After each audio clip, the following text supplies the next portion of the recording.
Preparing the PyroLance system for use. The PyroLance employs a 50 horsepower air-cooled diesel motor for reliable, quick-starting power. Ideally, preparing the PyroLance system for use is done daily as part of your routine apparatus check.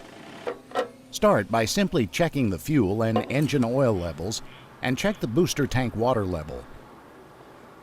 Insert the proper amount of aggregate into the aggregate vessel. Because the aggregate vessel is normally flooded with water, you will notice water pouring from the spout as it is displaced by the aggregate. Remember, the aggregate vessel works under pressure. Be sure the cap of the aggregate is securely tightened to specifications. If you do not know the proper procedure to fill the aggregate vessel, do not proceed. Instead, seek the help of someone who knows how the system works. Starting the PyroLance system. To start the PyroLance, turn the system's stop button slightly clockwise to release it. This will turn the electrical system on and cock the stop button so that the system can be shut down. Start the engine as if it were a keyed switch in a car. Once the engine is running, the low pressure light will go out, indicating that the system is ready for use. Operating the PyroLance system. To operate the PyroLance, position the lance in the desired location. Take a firm and stable stance before activating the water trigger.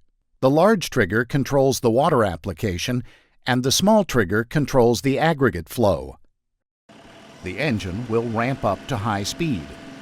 It will take a few seconds for the water and aggregate to travel the length of the hose towards the nozzle tip. Once piercing or cutting operation is complete, release the aggregate trigger and continue flowing just water by continuing to hold the large water trigger. Releasing the water trigger will cause the system to go back to idle. Turn the engine ignition switch to off to cease the operation.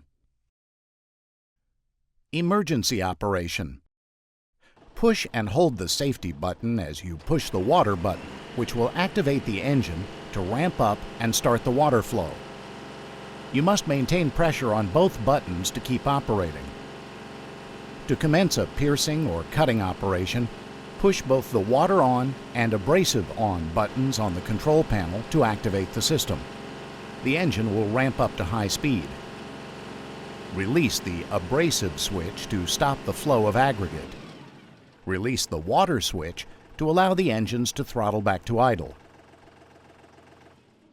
Turn the engine ignition switch to off to cease the operation. Flush the system after use. Always allow water to flow for at least 1 minute to enable the flushing of all aggregate from the hose reel line. Do not operate the smaller aggregate trigger while flushing the system.